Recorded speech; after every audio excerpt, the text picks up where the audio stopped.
सिद्धेभ्यः ओम नमः सिद्धेभ्यः मोक्ष मार्गस्य नेतारं भेत्तारं कर्म भूभृतां ज्ञातारं विश्वतत्त्वानां वंदे तद्गुणलब्धये वंदे तद्गुणलब्धये।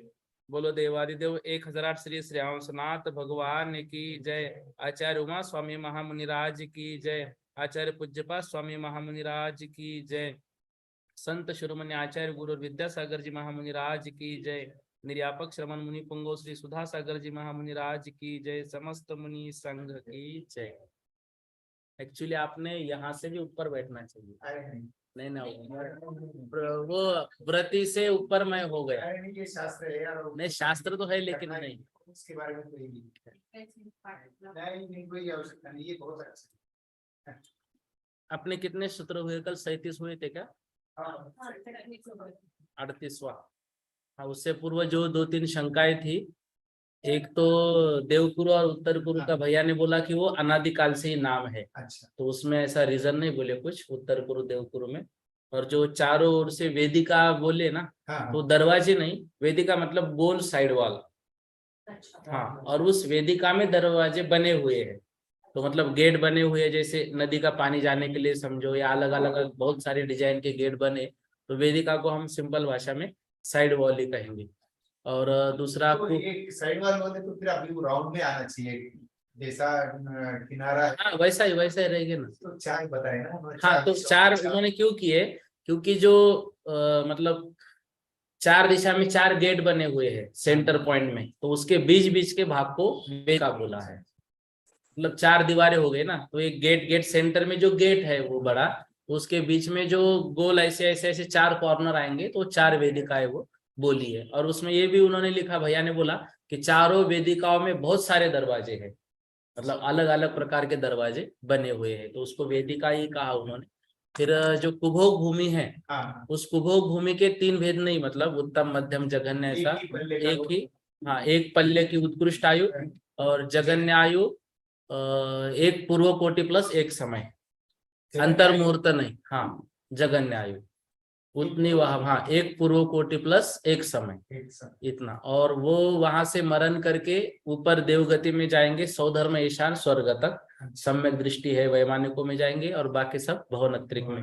लेकिन नियम से कुभोग भूमि भी वाले भी जाएंगे देवगति में ही, वो अन्य गति में जाने का कोई विधान नहीं है।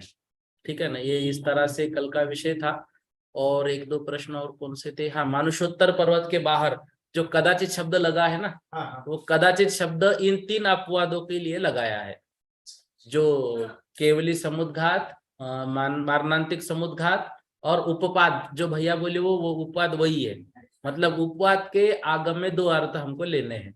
एक तो उपपाद जन्म, और दूसरा उपपाद मतलब 2.5 द्वीप के बाहर किसी ने जन्म लिया और वह जीव मनुष्य आयु के साथ विग्रह गति में जो आ रहा है, तो माना जाएगा मनुष्य आयु का। तो इसलिए वो उपपाद उत्पाद कहा है। उस उत्पाद जन्म अपेक्षा, इस तरह से 2.5 द्वीप के बाहर है, वहां से उनको जन्म लेना है 2.5 द्वीप में। अब वहां से मर गए तो वहां की आयु समाप्त हो गई। अब आयु कौन सी शुरू हुई? यहाँ 2.5 द्वीप के अंदर की मनुष्य आयु की। तो एक अपेक्षा से यह मनुष्य आयु वाला 2.5 द्वीप के बाहर है ना, एक समय के लिए ही है विग्रह गति में आते समय, लेकिन है तो मनुष्योत्तर बाहर। हाँ, जैसे वो हमारी और वो मनुष्य आयु तो शुरू हो गया उधर। हाँ, उस अपेक्षा से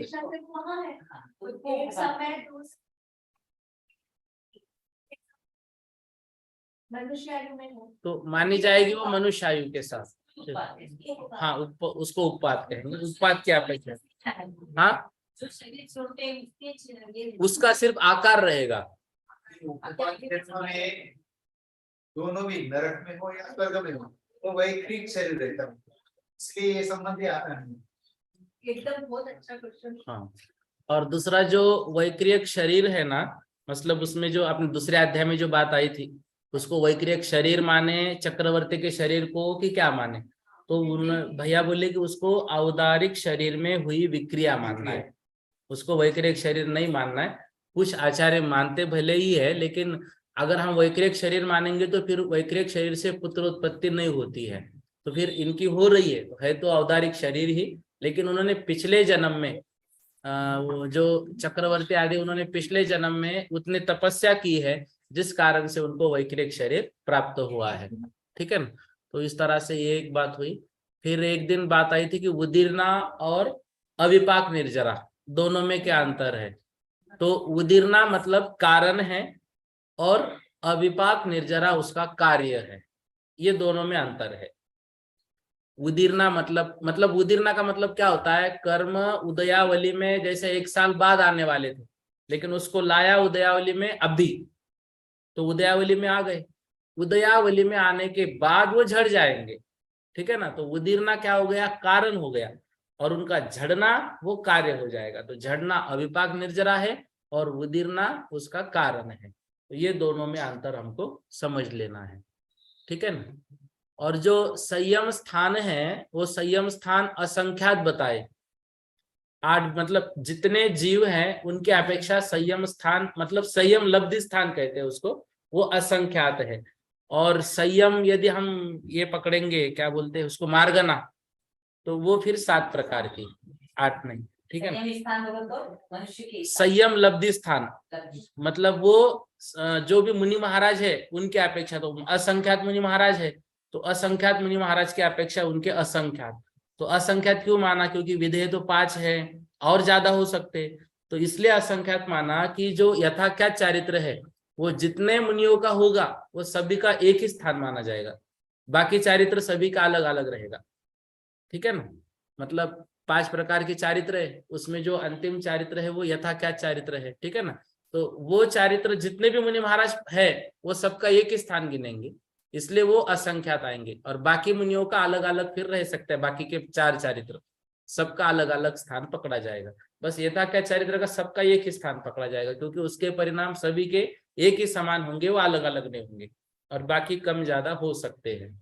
तो इतने प्रश्न बीच बीच में आए हुए थे। तो हाँ, 11वां 12वां उपशम भी बिल्कुल क्षय के अपेक्षा ही परिणाम है ना। मतलब 11वां गुणस्थान और 12वां गुणस्थान दोनों में अंतर क्या करेंगे? तो अंतर कुछ भी नहीं, शुद्धता वही है, बस 11वें का दबा हुआ है और इसका बिल्कुल क्षय है। मतलब एक जगह से लाइट निकाला हुआ है और एक जगह बंद किया हुआ है, तो दोनों में अंधेरा सेम है, बस ये लाइट जहां लगाए वो दोबारा लगा सकते हैं, मतलब वो 11वां गुणस्थान नीचे गिर सकते हैं।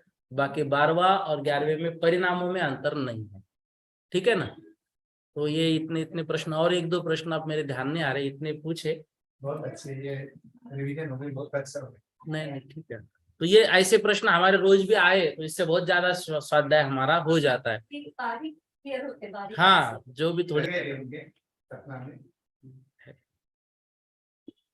चलो 38वां सूत्र, नृस्थिति परावरे त्रिपल्योपमांतर मुहूर्ते। नृस्थिति परावरे त्रिपल्योपमांतर मुहूर्ते। कह रहे हैं नृस्थिति परावरे त्रिपल्योपम अंतर मुहूर्ते। नृ मतलब मनुष्य, स्थिति मतलब आयु। तो मनुष्य की उत्कृष्ट स्थिति या उत्कृष्ट आयु, परावरे मतलब उत्कृष्ट, वो कितनी है? त्रिपल्योपम मतलब 3 पल्य। और अंतर मुहूर्ते इसका उल्टा करेंगे जघन्य, वो कितनी है? जघन्य आयु अंतर मुहूर्त। उत्कृष्ट 3 पल्य और जघन्य कितनी होगी? तो अंतर मुहूर्त। इस वाक्य में त्रि और पल्योपम का बहुब्रीहि समास है। मुहूर्त के भीतर के काल को अंतर मुहूर्त कहते हैं। पर और अपर के साथ इन दोनों का क्रम से संबंध है। मनुष्यों की उत्कृष्ट स्थिति 3 पल्योपम है और जघन्य स्थिति अंतर मुहूर्त है, तथा मध्य की स्थिति अनेक प्रकार की है। पल्य तीन प्रकार का है, व्यवहार पल्य, उद्धार पल्य और अद्धा पल्य। ये तीनों सार्थक नाम है। आदि के पल्य को व्यवहार पल्य कहते हैं क्योंकि वह आगे के दो पल्यों के व्यवहार का मूल है। इसके द्वारा और किसी वस्तु का परिमाण नहीं किया जाता। दूसरा उद्धार पल्य है। उद्धार पल्य में से निकाले गए लोह के छेदों के द्वारा द्वीप और समुद्रों की गिनती की जाती है। तीसरा अद्धा पल्य है। अद्धा और काल स्थिति ये एकार्थवाची शब्द हैं। इनमें से अब प्रथम पल्य का प्रमाण कहते हैं जो इस प्रकार है। प्रमाणांगुल की गणना से एक एक योजन लंबे, चौड़े और गहरे 3 गड्ढे करो और इनमें से एक में 1 दिन से लेकर 7 दिन तक के पैदा हुए मेढे के रोमों के अग्र भागों को ऐसे टुकड़े करके भरो जिससे कैंची से उनके दूसरे टुकड़े न किए जा सके। अनंतर 100 वर्ष में एक एक रोम का टुकड़ा निकालो। इस विधि से जितने काल में वह गड्ढा खाली हो वह सब काल व्यवहार पल्योपम नाम से कहा जाता है। अनंतर असंख्यात करोड़ वर्षों के जितने समय हो उतने उन लोमत छेदों में से प्रत्येक खंड करके उनसे दूसरे गड्ढे के भरने पर उद्धार पल्य होता है। और इसमें से प्रत्येक समय में एक एक रोम को निकालते हुए जितने काल में वह गड्ढा खाली हो जाए उतने काल का नाम उद्धार पल्योपम है। इन 10 कोड़ा कोड़ी उद्धार पल्यों का एक उद्धार सागरोपम काल होता है तथा 2.5 उद्धार सागर के जितने रोम खंड हो उतने सब द्वीप और समुद्र हैं। 2.5 उद्धार सागर के जितने रोम खंड होते हैं उतने द्वीप और समुद्र हैं। अनंतर 100 वर्ष के जितने समय हो उतने उद्धार पल्य के रोम खंडों में से प्रत्येक के खंड करके और उनसे तीसरे गड्ढे के भरने पर एक अद्धा पल्य होता है। और इनमें से प्रत्येक समय में एक एक रोम के निकालने पर जितने समय में वह गड्ढा खाली हो जाए उतने काल का नाम अद्धा पल्योपम है। तथा ऐसे 10 कोड़ा कोड़ी अद्धा पल्यों का एक अद्धा सागर होता है। 10 कोड़ा कोड़ी अद्धा सागरों का एक अवसर्पिणी काल होता है और उत्सर्पिणी भी इतना ही बड़ा होता है। ठीक है ना। ये प्रत्येक काल की व्याख्या इसमें की है, मतलब व्यवहार पल्य, उद्धार पल्य और आधा पल्य तीनों को अलग अलग रूप से बताया। तो त्रिपल्योपम इस वाक्य में त्रि और पल्योपम का बहुव्रीहि समास, मतलब मुहूर्त के भीतर के काल को अंतर मुहूर्त, मतलब 48 से कम थोड़ा सा वो अंतर मुहूर्त। पर और अपर के साथ इन दोनों को क्रम से संबंध है। तो पर मतलब उत्कृष्ट स्थिति और अपर मतलब जघन्य स्थिति। तो मनुष्य की उत्कृष्ट स्थिति 3 पल्योपम और जघन्य स्थिति अंतर मुहूर्त है। और मध्य की स्थिति अनेक प्रकार की बन सकती है, मतलब अंतर मुहूर्त से लेकर 3 पल्य तक। बाकी ये तीनों को थोड़ा सा देखना है। इसमें थोड़ा सा एक जो शब्द हम पढ़ते हैं बार बार, मानोन्मान, तत्वार सूत्र में एक शब्द आता है मानोन्मान। तो ये नाप में ये भी याद रखना है। मान मतलब होता है जैसे रसमान, रसमान मतलब द्रव्य पदार्थों का मान। बीजमान, बीजमान मतलब स्थिर वस्तुओं का, जो भी छोटे से लेकर बड़े तक वस्तुएं उनको गिना जाएगा वो बीजमान कहलाएगा। और उन्मान मतलब होता है तराजू पर तोलना। ठीक है ना। तो ये मानोन्मान शब्द आता है। मानोन्मान में कम ज्यादा मत देना, ऐसा तत्वार सूत्र में आएगा। तो ये भी ये नापने में हमको याद रखना है। मान का अर्थ बीजमान, रसमान, उसके 2 भेद होते हैं। रसमान मतलब द्रव्य पदार्थों को नापना और बीजमान मतलब ऐसे वस्तुओं को नापना, छोटी से लेकर बड़ी तक। और जो उन्मान है उनको तराजू पर लेकर तोलना। ये राजवार्तिक का विषय अच्छा लगा इसलिए यहाँ पर इतना बताया। बाकी ये सारी चीजें तो हमको पढ़कर ही मतलब याद करनी पड़ेगी। व्यवहार पल्य, आधा पल्य और उद्धार पल्य। ठीक है ना। वो विशेषार्थ है क्या इसमें कुछ? मेरा पीपीटी गायब ही हो गया कुछ, ये नहीं कर रहा शो। आगे के सूत्र के लिए इस अध्याय पल्य के द्वारा नारकी की तिर्यंश देव और मनुष्यों की कर्म स्थिति, भव स्थिति, आयु स्थिति और काय स्थिति की गणना करनी चाहिए। संग्रह गाथा भी कही है। व्यवहार, उद्धार और अद्धार ये 3 पल्य जानने चाहिए। संख्या का प्रयोजक व्यवहार पल्य है। दूसरे से द्वीप समुद्रों की गणना की जाती है और तीसरे अध्याय पल्य में कर्मों की स्थिति का लेखा लिया जाता है। जिस प्रकार मनुष्यों की यह उत्कृष्ट और जघन्य स्थिति है उसी प्रकार ये तिर्यक्यों निगम। ठीक है ना। ये भी है। और उसमें समय का भी एक बात लिया था, वो पीपीटी में है, वो पीपीटी में लेकिन वो दिख नहीं रहा। समय मतलब क्या है, सबसे छोटा अणु, ठीक है ना, सबसे छोटा जो अणु है उससे सटा हुआ दूसरा अणु है। तो इस अणु को उस अणु में जाने में जितना समय लगता है उसको एक समय कहा है।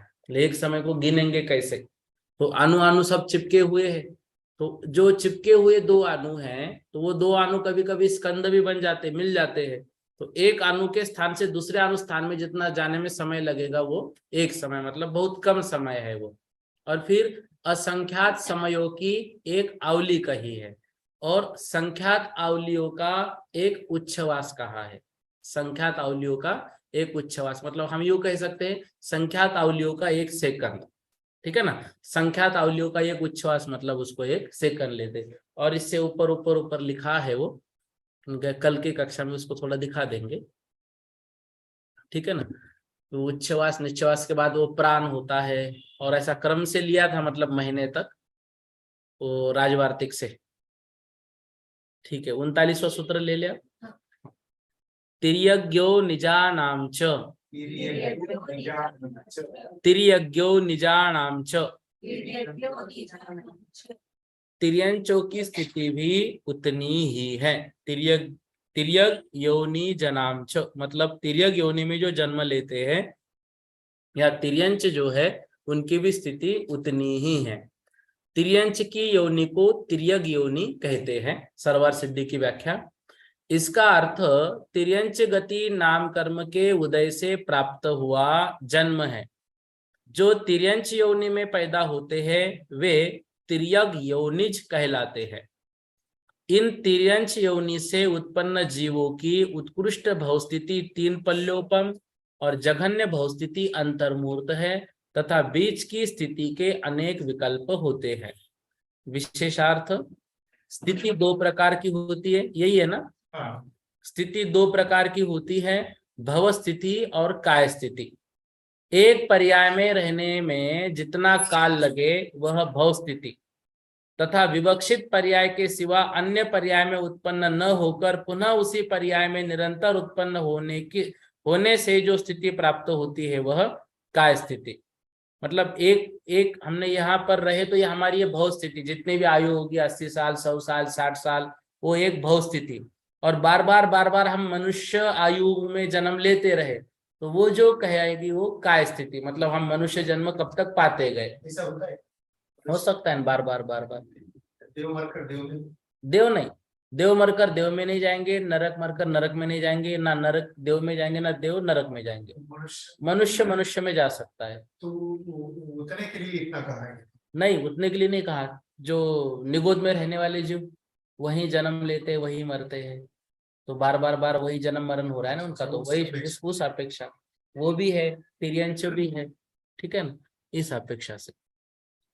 और ये तो स्पष्ट फिर उसमें आता ही है ना कि अंतर कितना है। जैसे मनुष्य आयु प्राप्त हम करते गए तो वो कितने तक प्राप्त कर सकते, और मनुष्य आयु में फिर अंतर कितने काल का पड़ सकता है, उतने सेकंड बाहर जाकर फिर हम मनुष्य आयु, तो वो तो है ही, मनुष्य से मनुष्य जन्म मिल सकता है, तिर्यन से तिर्यन जन्म भी मिल सकता है। क्योंकि एक बार जघन्य आयु के साथ भव पाकर उसका अन्य पर्याय में जाना संभव है। मनुष्यों की उत्कृष्ट काय स्थिति पूर्व कोटि पृथकत्व अधिक तीन पल्योपम है। देखो आप, मनुष्यों की उत्कृष्ट काय स्थिति पूर्व कोटि पृथकत्व, पृथकत्व का अर्थ क्या लेंगे, 3 से 9 तक। मतलब अब जो मनुष्य आयु की उत्कृष्ट स्थिति वो कितनी है, एक पूर्व कोटि, ठीक है ना। समझो चतुर्थ काल, वैसे 3 पल्य है ही, लेकिन अब यहाँ पर क्या ले रहे हैं, पूर्व कोटि पृथकत्व, मतलब 3 से 9 पूर्व कोटि तक अधिक 3 पल्योपम।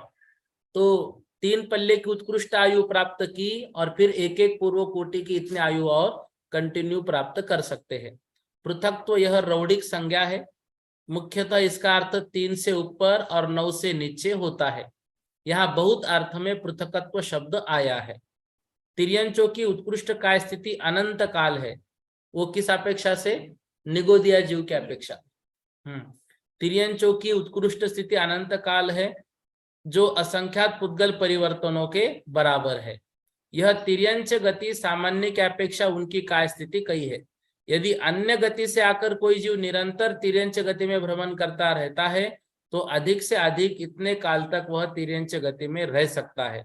इसके बाद वह नियम से अन्य गति में जन्म लेता है। वैसे तिर्यंचों के अनेक भेद है, इसलिए उन भेदों की अपेक्षा उनकी काय स्थिति जुदी जुदी है। मतलब निगोद से निगोद है तो एक जैसा माना जाएगा, निगोद से पंचेंद्रिय तिर्यंच बना तो फिर वो अलग काय स्थिति मानी जाएगी। ठीक है ना। और कोई है क्या उसमें दिया हुआ? नहीं नीचे वो नहीं मतलब अध्याय एंड यहीं पर कर दिया, सारांश ऐसा कुछ नहीं दिया। ठीक है ना। तो इतना आज कर लेते हैं। किसी के कुछ प्रश्न हो तो पूछिए, या फिर चौथा अध्याय शुरू कर देते हैं।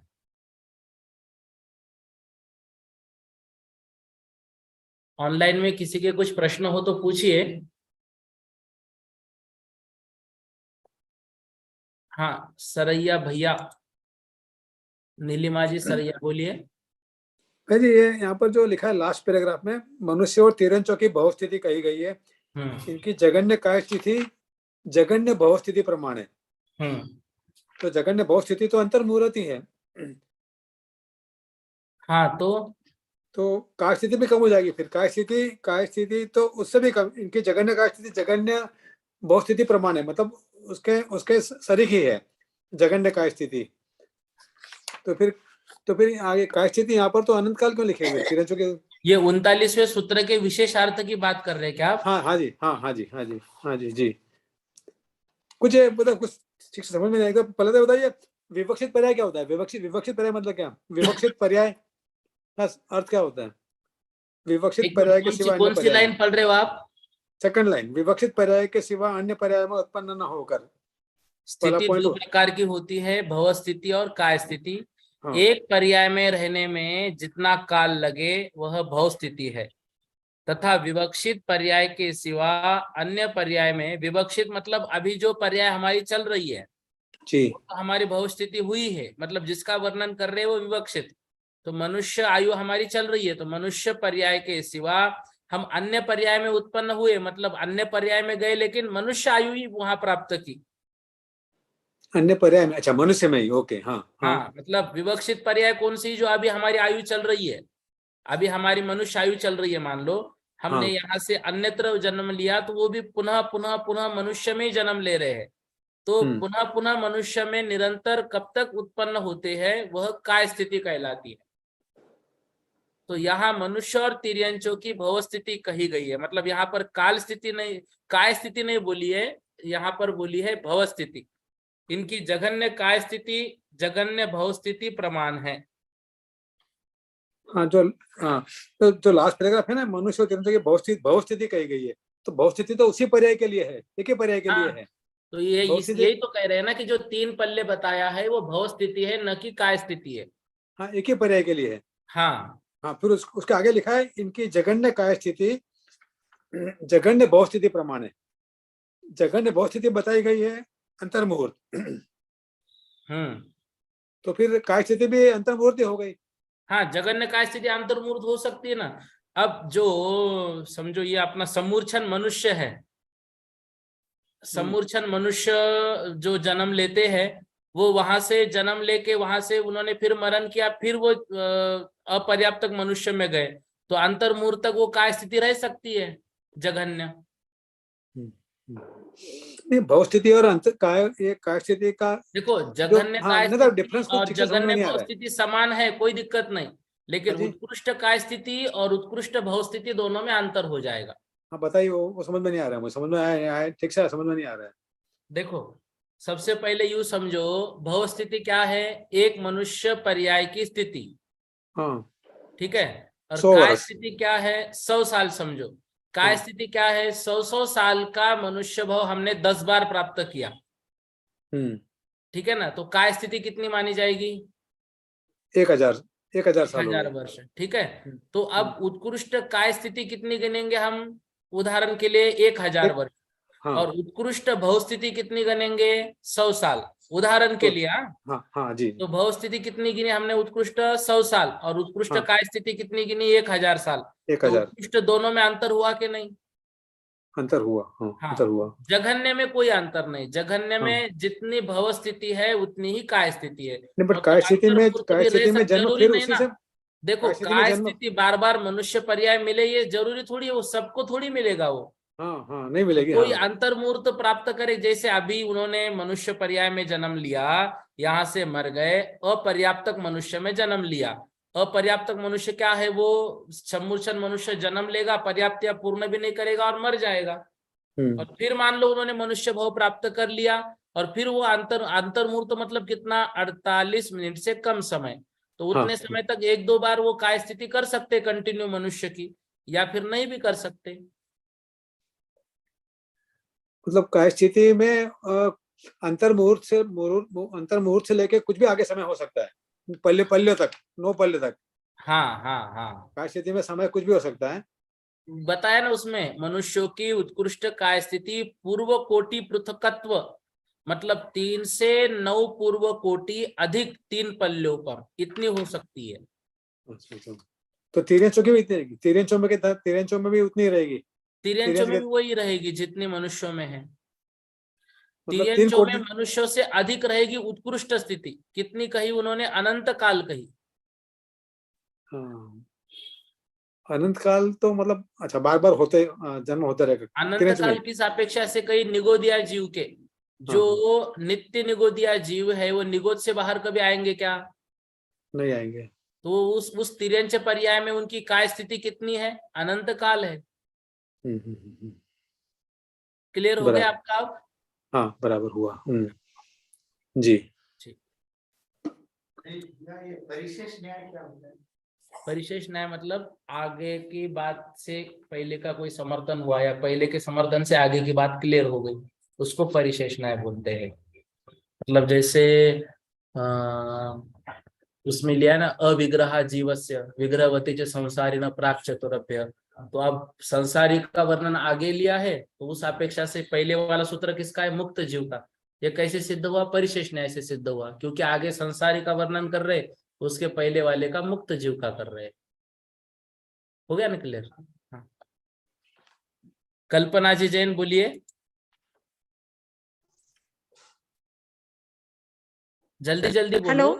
हाँ बोलो हाँ भैया बोलो। जी, वो जो कल 35 क्षेत्र पूछे थे ना हमने आपसे, हाँ, वो 35 क्षेत्रों का संख्या का क्या, वो क्लियर नहीं कैसे हुआ हुई क्या वो आपका? 35 भैया जी? कल जो क्या बताए, जो भूमियां हैं, भोग भूमि और कुभोग भूमि के मिलकर 100 कुछ हुई थी ना। हाँ 50 हुई थी, 50 हुई थी। 35 भैया, 35 और क्षेत्र थे, और 10 और हाँ, मिलाने पे तो ये 45 क्षेत्र हुए थे। 45 हुई, तो उसमें हमने क्या लिया था, जो 15 प्रकार की कर्म भूमियां छोड़कर अब जम्बू द्वीप बचा। जम्बू द्वीप में अंतर द्वीपज जो 35 बताई थी, वो हर एक क्षेत्र में 5-5 है ना, कि 7-7 क्षेत्र है पूरे। हाँ, 7 क्षेत्र में, तो हर एक क्षेत्र में 5-5, तो ऐसी 35 हुई वो। अच्छा, जम्बू द्वीप के 7 क्षेत्र की 35 हुई, और फिर उत्तर कुरु देव कुरु की 5-5 मिला के 45। 45 क्योंकि वो बहुत भूमि हो जाती है, तो वो 2-2-2-2 5 में। जैसे हमारे 7 क्षेत्र तो गिन लिए, हाँ हमने भोग और कर्म अलग हाँ 7 क्षेत्र गिन लिए, हाँ और बाद में वो लिख रहे हैं कि उत्तर कुरु और देव कुरु भोग भूमि की अपेक्षा से इनको अलग से गिन। हाँ हाँ। तो ऐसे 45 टाइप के क्षेत्र, इनमें से 15 कर्मों। अभी देखो 45 गिनो, 35 हो गए अपने 7, इसमें 5-5-5, 7-5 35, और 10 5 विधेय क्षेत्रों के देवगुरु उत्तर गुरु, ये 10, ये 45 हो। क्लियर हो गया आपका? हाँ भैया जी, इसमें ये लिखा था जम्बू द्वीप में भरतारी क्षेत्र 1-1 हैं, और धातकी खंड व पुष्करार्ध में 2-2 हैं।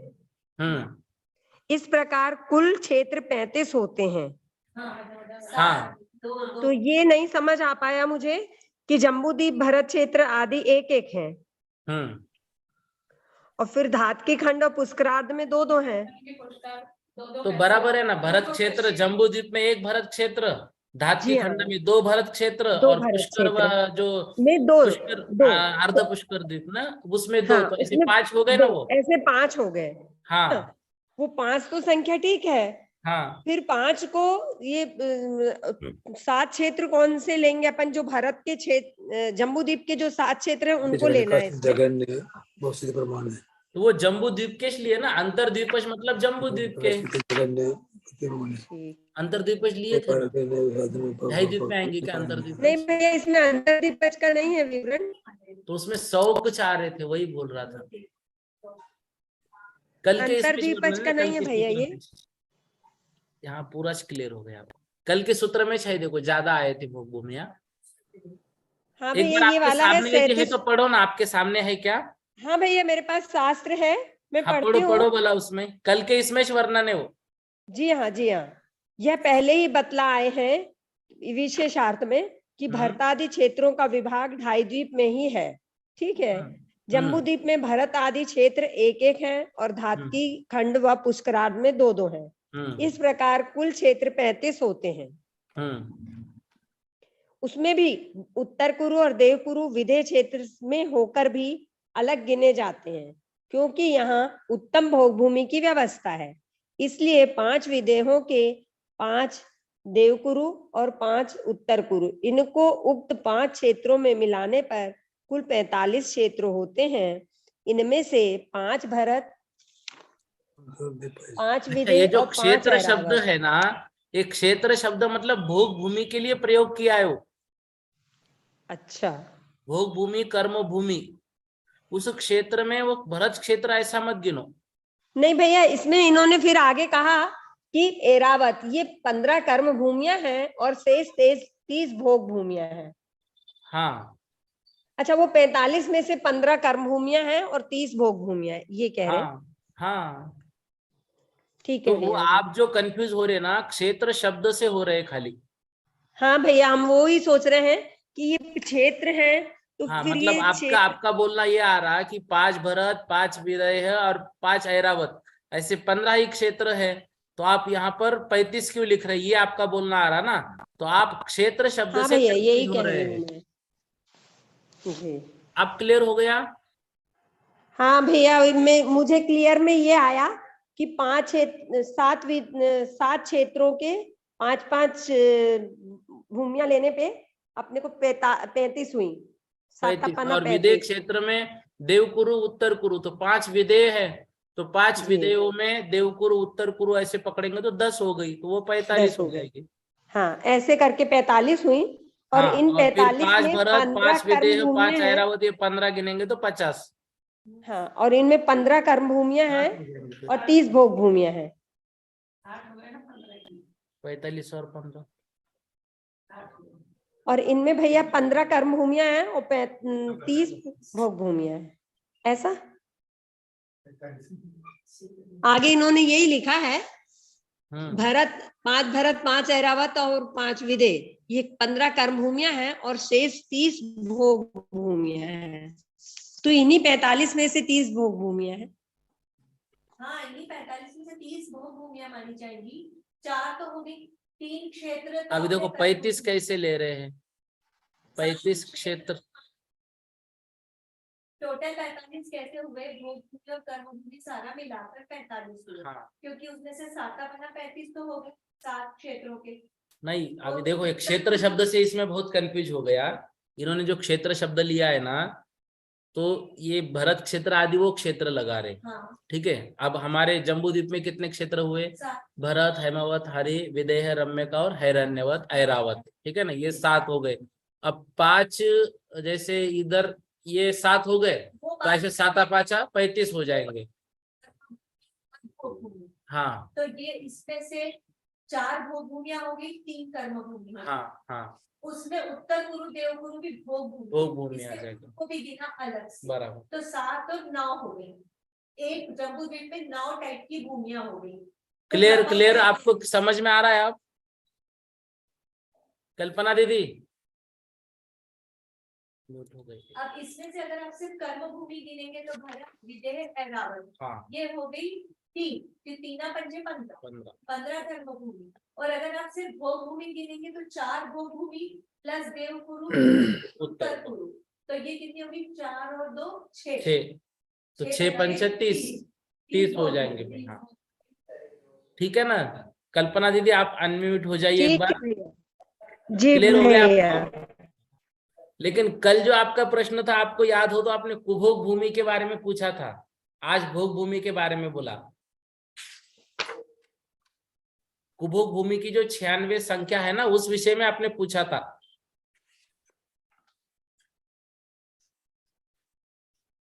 एक बार आप दोनों भी देख लीजिएगा। एक सुनीता जी, बोलिए सुनीता जी, जल्दी जल्दी बोलिए। ये मुझे प्रमाणांगुल की गणना से 1 योजन लंबे ऐसा लिखा है, तो इसका अर्थ चाहिए। प्रमाणांगुल क्या होता है? मतलब अंगुल का प्रमाण जहां निकालेंगे, जो जैसे शरीर होता है ना, जिसका अपना अपना शरीर, उसके अंगुल के प्रमाण, मतलब ये जो गिना जाता है अपने अंगुल में, अपन गिनते हैं ना, तो अपने हाँ। अपने शरीर के अनुसार। हाँ हाँ, अच्छा ठीक। बोलिए।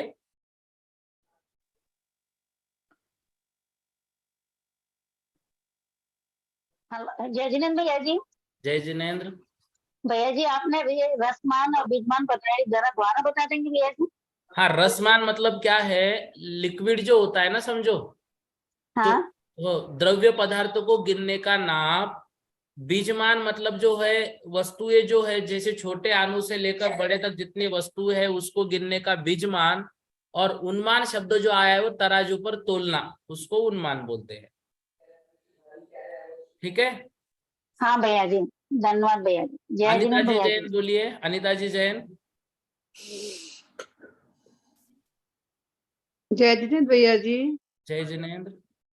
भैया जी मेरा है मतलब मुझे भव्य और अभव्य जीव क्लियर नहीं हो रहा था। भव्य मतलब जो सम्यक दर्शन प्राप्त करने की योग्यता जिनके अंदर है वो भव्य जीव, और जिनमें नहीं है वो अभव्य जीव। ठीक है अनिता दीदी, ठीक है। कु अनिता जी जैन लिखा है एक, KU। हाँ बोलिए। हाँ, जय जिनेन्द्र भैया जी। जय जिनेन्द्र। भैया जी ईश्वर को जैसे आपने बताया कर्म की फलदान शक्ति, हाँ। तो क्या अनुदान शक्ति बोल सकते हैं इसको? अनुदान? हाँ, अनुदान शक्ति। अनुदान क्यों बोलेंगे, नहीं फलदान ही बोलेंगे।